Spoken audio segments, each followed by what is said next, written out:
ঠান্ডা তো বেশ ভালোই পড়েছে, আপনার শরীরটা তো বেশ কয়েকদিন খারাপও হয়ে যাচ্ছে, একটু খেয়াল রাখুন নিজের। বুড়ো হয়ে যাচ্ছি রে মা, আর বড় ছেলেটাকেও হারালাম, আর চিন্তা করি না, নিজের যা হবে হোক গা যাক। এমন কথা আর কোনোদিন বলবে না মা, আপনারা দুজন থাকলেই তো আমার ভরসা। আপনার অসুখ করলে আমাদের ভালো লাগবে? আজ বড় বউটার জন্য আমার ছেলেটা নেই। যবে থেকে বড় বৌমা ঘরে এসেছে তবে থেকে একের পর ক্ষতি আর ক্ষতি। তবে তুই আসার পর আমার সংসারটা উন্নতি হয়েছে। মা, অতীত নিয়ে এত চিন্তা করবেন না, মনটাকে একটু শক্ত করুন। আর বড় বৌদি এসব শুনলে কিন্তু খুব রাগ করবে। সে করুক, যা সত্যি তাই বললাম। আমার মন তো আর পাথর নয়। দেখ না, তুই সেই সকাল থেকে কাজ করছিস, আর সে একটা কাজেও হাত দিয়েছে? থাক না মা, আমি করে নেব। কয়েকদিন পর আপনার ছোট ছেলে আসবে, আপনার বড় ছেলেকে বাজার করে আনতে হবে। আপনার ছোট ছেলে খেতে খুব ভালোবাসে, খুব পেটুক। সে আর বলতে, আমার ছেলেটা খুব পেটুক। তোর হাতের রান্না ওর খুব পছন্দের। কি গো, এত বেলায় জল নিতে এসেছো? শরীর খারাপ নাকি? তোমার দেখাই তো আর পাওয়া যায় না। জানোই তো আমার সংসারের কথা, শ্বশুর শাশুড়ি সারাক্ষণ মেজ বউয়ের ওপরেই ব্যস্ত। আগে একটু সকালে করে উঠতাম, কিন্তু কাজ করে কি বা লাভ বলো তুমি? আমার তো কোনো নামই হবে না, তাই দেরি করেই উঠি। হ্যাঁ, সে কি আর বলতে, তোমার শাশুড়ি তো পাড়ার সবার কাছে মেজর বউয়েরই তো নাম করে। তার মতো লক্ষ্মী বউ আর যেন হয় না। তারপর কত কথা। কয়েকদিন পর আকাশ আসবে, ওকে মেজো বউ ন্যাকামো করে কত কী খাওয়াবে। আর এই করে করে শ্বশুর শাশুড়ির মন জয় করেছি, যত সব নাটক। হ্যাঁ, তা তো বলতেই হবে, তোমার মেজো বৌমা বেশ ভালো নাটক করতে জানে। তোমার উচিত ওইসব নাটকে জল ঢেলে দেওয়া। তুমি কিছু করতে পারো না? সুযোগ তো পাচ্ছি না গো, একবার সুযোগ পেলে আমি দেখিয়ে দেবো আমি কি। তোমাকে একটা কথা বললাম, তুমি মিলিয়ে নিও, একদিন শ্বশুর শাশুড়ি আমাকে মাথায় তুলে রাখবে।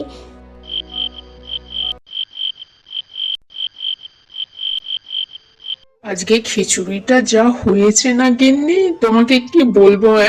উফ, শীতের মধ্যে তোমার হাতের মজার খাবার খেতে খুব ভালো লাগে। তোমার ভালো লেগেছে শুনেই আমার শান্তি। সারাদিন পরিশ্রম করে রান্না করে শুধু তো তোমার জন্যই। তুমি খেয়ে খুশি হলে আমার সব ক্লান্তি দূর হয়ে যায়। হ্যাঁ, তুমি একা হাতে সবটা একা সামলাও। কয়েকদিন পর ভাই আসছে, কতদিন দেখিনি ভাইটাকে। তোমার হাতের রান্না না খেলে তো ওর চলেই না। দেখবে এসেই আবদার ধরবে। তা ধরুক না, ও যা যা খেতে ভালোবাসে সব রান্না করে দেব। আমার কখনো মনে হয় না যে ওইটা তোমার ভাই, আমার মনে হয় ওটা আমার নিজের ভাই। হ্যাঁ, ও আমার থেকে তো তোমাকেই বেশি ভালোবাসে। আমি চাই আমার সংসারটা সবসময় এরকম হাসি খুশি থাকুক। শোনো, ও হয়তো আর কয়েকদিনের ভিতরেই আসবে। তুমি বাজারে গিয়ে একটু গুড় আর একটু চালের আটা এনো দেখিনি। পিঠে পুলি ওর খুব পছন্দের। হ্যাঁ, সে তো আনতেই হবে, না হলে এ বাড়িতে কি আমার খাবার জুটবে? বাপ রে, আচ্ছা কালকেই আনবো। হ্যাঁ, মাথায় রেখো, তোমাদের সবার জন্য আমি মজার মজার রান্না করব। শুধু ভাইটা আসুক, আর তো বেশি দিন নেই। কে কোথায় গেল? দাদা এসে গেছে। মা, ও মা, এদিকে এসো, দাদা এসে গেছে। বাবা, এসেছিস তুই? তোকে কতদিন দেখিনি, তোর কথা খুব মনে পড়ে। আজ রাতেই স্বপ্ন দেখছিলাম। আমিও তোমাদের না দেখে থাকতে পারছিলাম না। যাক, এবার তোমাদের সঙ্গে কয়েকদিন কাটাতে পারবো। কেমন আছো বলো? আর মেজদাদা বৌদিকে তো দেখতে পাচ্ছি না। এই ডাক্তার বাবুর কাছে গেল। আর বলিস না, জ্বর এসেছে। বেচারি সবার কথা ভাবতে ভাবতে আর নিজের কথাই ভাবে না। ও, তাই নাকি? জ্বর এসেছে? সাবধানে থাকতে বলো। মেজ বৌদির হাতের রান্না না খেলে শীতের ছুটি জমেই না। আমি আসবার কথা শুনেই মনে হয় মেজ বৌদির জ্বর চলে এসেছে। হ্যাঁ। দুষ্টু ছেলে, তুই আসার কথা শুনে সে কত খুশি হয়েছে, ভেবে রেখেছে তোর জন্য কত কি করবে, কিন্তু হঠাৎ করে ঝড়টা আসলো বুঝলি। তবে খারাপ লাগছে, বৌদির জ্বর আসলো। শোনো মা, বৌদিকে দিয়ে এত কাজ করবার কোনো দরকার নেই। আমি পয়সা পাঠাবো, একটা কাজের লোক রাখবে। তুই এসব বাদ দে তো, বল আমার জন্য কি এনেছিস। তোর জন্য কিছু না আনলে আমাকে তো মেরে শেষ করে দিবি। চল আগে ঘরে চল, তারপর দেখছি।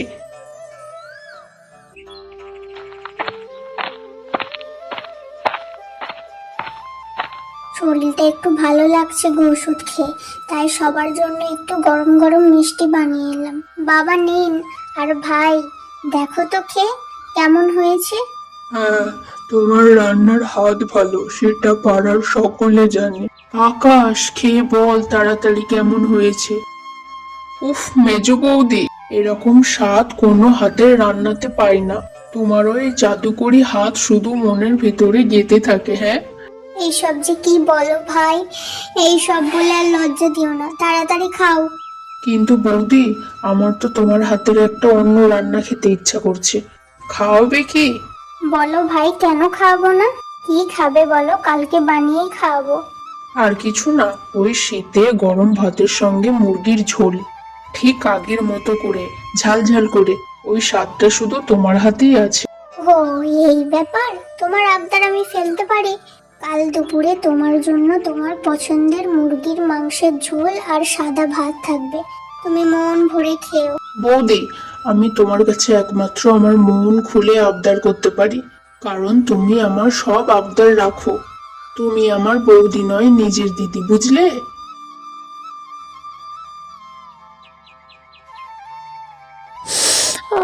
কি সুন্দর গন্ধ! কি রান্না করছিস রে? সারা বাড়িটা একবারে গন্ধই ম ম করছে, তাই এই গন্ধ সুখে আর ঘরে থাকতে পারলাম না। ও বৌদি, মুরগির মাংসের ঝোল গো, কালকে আকাশ আবদার করলো, তাই আজ রান্না করছি। আজ একটু বেশি করেই বানাচ্ছি বাড়ির সবার জন্য। ও আচ্ছা, তোর জ্বরটা কমেছে রে? কালকেই দেখলাম ডাক্তারের কাছে গেলি, না হলে আমি সব রান্না করছি। না গো দিদি, লাগবে না, আমার জ্বর নেই, নেই বললেই চলে। না হলে কি আর রান্না করতে পারি? ওষুধটাই ভালোই কাজ দিয়েছে জানো তো। মেজো, জানিস তো তোর ভাগ্যটা খুব ভালো, আর আমাকে এই বাড়িতে কেউ দেখতেই পায় না। ছোট দেওরটা বাড়ি আসলো, আমার সঙ্গে ঠিক করে কথা বললো না। তুমি এসব কি বলছো দিদি? তোমাকেও সবাই ভালোবাসে। আর আকাশের তো ভুলো মন, ও তো ওরকমই, মন খারাপ করো না। তোর দাদা মরে যাওয়ার পর আমি এ বাড়িতে অবহেলিত রে, না কেউ সম্মান করে, না কেউ ভালোবাসে, একমাত্র তুই ভালোবাসিস। তোমাকে সবাই ভালোবাসে, তুমি বুঝতে পারো না। শোনো দিদি, তোমার মনটা অনেক দিন ধরেই খারাপ, চলো সবাই মিলে একদিন ঘুরে আসি। সে তো আমার জন্য সব বিলাসিতা। এই তোকে মনে হয় কেউ একটা ডাকছে, যা গিয়ে শুনে আই, আমি রান্নাটা দেখি। আচ্ছা দিদি, আমি একটু শুনে আসি, তুমি একটু রান্নাটা দেখো, আমি যাবো আর আসবো। হ্যাঁ হ্যাঁ, যা না তুই, আমি দেখছি। তোর অনেক সবাই নাম করে না, যাদের চোখের মনি ছিলি তাদের চোখের কটা হয়ে উঠবি একবারে তুই।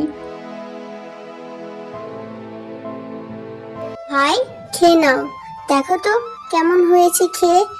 গরম গরম খাও, বেশ অনেকটা রান্না করেছি, লাগলে আবার চেও, লজ্জা করো না। হ্যাঁ গো বৌদি, চেয়ে নেবো, সে তোমাকে ভাবতে হবে না। দেখেই তো জিভে জল চলে এসেছে। উফ, গন্ধ যা পুরো বাড়ি ছড়িয়ে পড়েছে। কতদিন যে এরকম রান্না খাইনি। তোমার দাদাকে সকালেই পাঠিয়েছিলাম বাজারে মুরগি আনতে, ঠান্ডার কারণে সে বিছানা থেকে উঠলো না, তাই জোর করে পাঠিয়েছি। তুমি খেয়ে নাও তো তাড়াতাড়ি ভাই।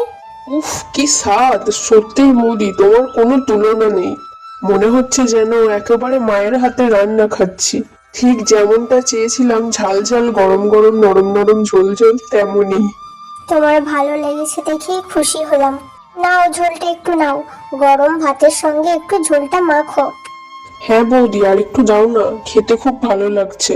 শোনো বৌদি, আমি আগেই বলে দিলাম, আমি শহরে যাওয়ার আগে আবার বানিয়ে দেবে। হ্যাঁ। তুমি যতবার চাইবে ততবার দেবো ভাই, তুমি শুধু সুস্থ থাকো, ভালো করে পড়াশোনা করো। আচ্ছা বাবা মা তোমার ভাই এখনো তো খেতে আসেনি, আমি একটু দেখে আসি। দাঁড়াও বৌদি, আমার না শরীরটা কেমন হচ্ছে, মাথাটাও কেমন করছে, শরীর যেন ঝিমিয়ে আসছে। হঠাৎ যে কি হলো, ধীরে ধীরে আমার শরীরটা ঝিমিয়ে আসছে। কি হলো ভাই, হঠাৎ এমন করছো কেন? শরীর খারাপ লাগছে নাকি? ভাই, ও ভাই, তুমি কি আমার কথা শুনতে পাচ্ছ? উফ, পেটের মধ্যে যেন জ্বালা করছে গো, আমার শ্বাস নিতে কষ্ট হচ্ছে। এরকম কেন হচ্ছে হঠাৎ, কিছুই তো বুঝতে পারছি না। বৌদি, বৌদি, আমি আর বাঁচবো না বৌদি। বাবা মা আপনারা সব কোথায়? ভাইয়ের শরীর খারাপ করছে, আপনারা তাড়াতাড়ি আসুন। মিনতি, আর তোমাকে এই বাড়ির কাজ করতে হবে না। তুমি অনেক কাজ করেছো। তোমাকে নিজের মেয়ের মতো ভালোবাসতাম, কিন্তু তার বিনিময়ে কি পেলাম? আমার ছেলেকে মরতে বসালে। মা, আপনারা সবসময় আমাকে অপয়া বলতেন। আমি তো আপনার বড় ছেলেকে মারিনি, তবুও আপনারা আমাকে অপবাদ দিতেন। আর মেজো, সে তো নিজের হাতে মারতে চেয়েছে আকাশকে। আমি আমার ছোট দেওরকে নিজের ভাইয়ের মতো ভালোবাসি। আমি কেন এই জঘন্য কাজ করব? আপনারা কেউ কেন আমাকে বিশ্বাস করছেন না? এতদিনের সেবা ভালোবাসা আজ সব মিথ্যা হয়ে গেল। তুই এত সকলকে সেবা যত্ন করতে সব বোঝা হয়ে গেছে আমার। তুই তো মন থেকে সকলকে কাউকেই ভালোবাসিসনি, তুই সম্পত্তির লোভে এসেছিস। ছি বৌদি, এসব তুমি কি বলছো? আর বাবা মা তোমরা অন্যায় করেছো, আর মিনতি এইসব কাজ কোনোদিনই করতে পারে না। মিনতি নির্দোষ, তোমরা মিনতিকে ভুল বুঝছো। আর রাজা, তুমি তো প্রেমে অন্ধ, তুমি তো সত্যি দেখতে পাও না। আমরা সবাই দেখলাম, ডাক্তার দেখালো খাবারে বিষ মেশানো হয়েছিল। আর রান্নাটা করেছে কে? তোমার বউ। সবাই চুপ করো। আর শোনো মিনতি, আমি তোমার থেকে এসব আশা করিনি কোনোদিন। তুমি এখনই বেরিয়ে যাও বাড়ি থেকে। এই সংসারে তুমি থাকলে আমাদের ক্ষতি হবে। ঠিক আছে, আমি চলে যাচ্ছি। যে সংসারের জন্য এত কিছু করলাম, সেই সংসারে যখন বুঝলো না আমায়, সত্যিটা একদিন প্রকাশ পাবে। আমি আর বাড়ি ফিরবো না, চলে যাচ্ছি আমি। কি গো, তোমার তো সুদিন এসেছে। শুনলাম নাকি মেজবউকে বাড়ি থেকে তাড়িয়ে দিয়েছে। ঠিক করেছে, তাড়িয়ে দিয়েছে। আর বলো না, এখন একটু হাঁপ ছেড়ে বাঁচলাম। সবসময় শুধু মেজো বউ মেজো বউ, শাশুড়ি শুধু ওরই গল্প করতো। কিন্তু একটা কথা ভাবছি, মেজ বউ এমন কাজটা করতে পারলো? ওর মতো একটা সহজ সরল মেয়ে এরকম ধারা করতে পারলো? হ্যাঁ গো, ঠিকই, মেজো বউ এমন কাজটা করিনি। তোমাকে একটা কথা বলেছিলাম মনে আছে? সুযোগ পেলেই মজা দেখাবো, মেজো বউকে নিচেই নামাবো। হ্যাঁ বলেছিলে। এসবটা খুলে বলো তো, কি হয়েছে ঠিক বুঝতে পারছি না। শোনো তাহলে, মেজো বউ যখন রান্নাঘর থেকে একটু বেরোয়, তখন আমি তরকারিতে বিষ মিশিয়ে দিই।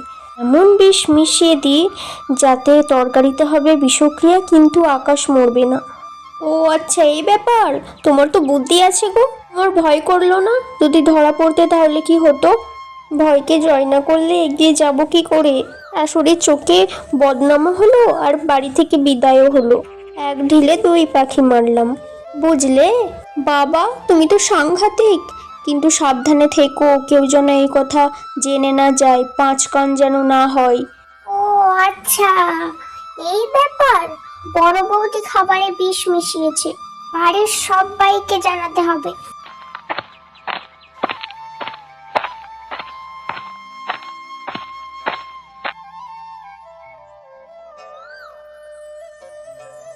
বাবা মা, আমাদের মেজ বৌদি দাদাকে মারতে চায়নি। আমরা অনেক বড় ভুল করেছি। মা, তুই কি বলছিস রে? ডাক্তার বলেছে খাবারে বিষ ছিল, আর মেনু সেই খাবার রান্না করেছিল। তাহলে আমরা তো কোনো ভুল করিনি। আমি সব শুনেছি।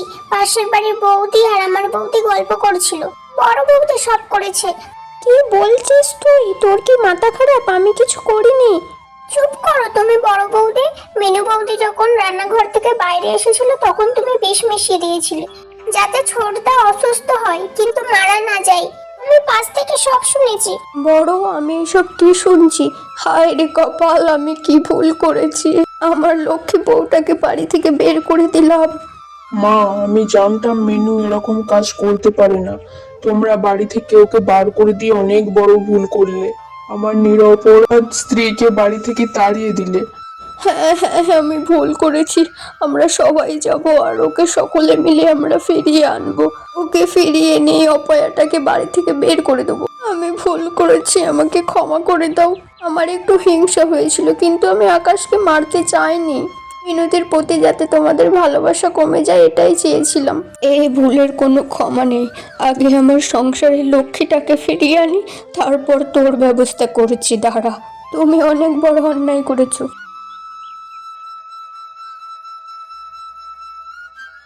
মিনতি, মা আমার, ফিরে চলো। আমরা সবাই তোমাকে নিতে এসেছি। আমি জানি আমরা সবাই আসলে তুমি না করতে পারবে না। কি দিদি, আমার সঙ্গে এরকম কাজটা করতে পারলে? দাদা মরে যাওয়ার পর থেকে আমি আপনাকে শ্রদ্ধা করতাম, অথচ আপনি আমার প্রতি এত হিংসা পুষে রাখলে। এমন করে বলো না মা, তুমি বলেছিলে না সত্য একদিন প্রকাশ পাবে। আমরা সব জেনেছি, তুমি আমাদের ক্ষমা করে দাও মা। অনেক বড় ভুল হয়ে গেছে। মা, এমন করে কেন বলছেন? আমি আগেও আপনাদের যা ভালোবেসেছি এখনো তাই ভাসি, কিন্তু আপনারা কি করে জানতে পারলেন আমি এই কাজটা করিনি? এই কাজ বড় বউ করেছে। সে তোমার মাংসে এমন কিছু মিশিয়েছে যাতে আকাশ অসুস্থ হয়ে পড়ে, আর এই সুযোগে তোমাকে বাড়ি থেকে বের করে দিই। দিদি, তুমি আমার সঙ্গে এই কাজটা করতে পারলে? দাদা মরে যাওয়ার পর থেকে আমি দিদিকে শ্রদ্ধা করলাম, কিন্তু দিদি মনে এত হিংসা পুষে রাখলো। বৌদি, বাড়ি ফিরে চলো না। তোমাকে ছাড়া আমাদের কারো ভালো লাগে না। আমাদের ক্ষমা করে দাও না। আমি প্রথম থেকেই তোমাকে বিশ্বাস করতাম।